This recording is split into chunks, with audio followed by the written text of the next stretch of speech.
ये ओडिशा के केओंझार जिले का रहने वाला एक बेबस भाई है जो अपनी बहन के कंकाल को कंधे पर उठाकर ले जाने पर मजबूर है।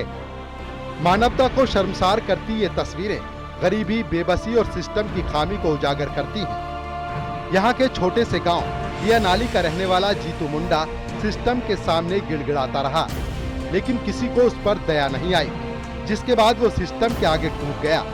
जीतू बैंक से पैसे निकालने गया था, लेकिन बैंक अकाउंट उसकी बहन कालरा मुंडा का था, जो कुछ महीने पहले इस दुनिया को छोड़कर जा चुकी थी, जिसमें करीब 20,000 रुपए थे। गरीब जीतू को पैसों की सख्त दरकार हुई जो उसके परिवार के काम आ जाते। वो बहन के अकाउंट से पैसे निकालने के लिए गया, लेकिन उसे नहीं पता था खोखले सिस्टम के आगे वो हार जाएगा।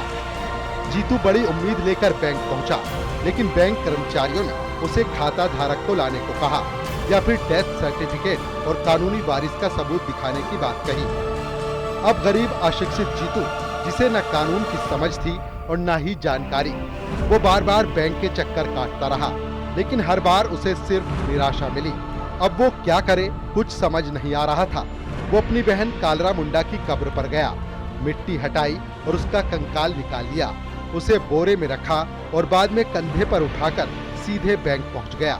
बैंक के अंदर जैसे ही कंकाल दिखा, वहां पर हड़कंप मच गया। कर्मचारियों के होश उड़ गए।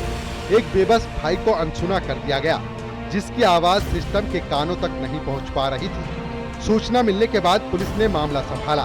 कंकाल को फिर से दफनाया गया। अब इस मामले पर ओडिशा में राजनीति भी हो रही है।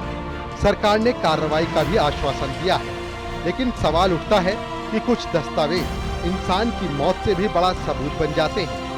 Bureau report, news 18।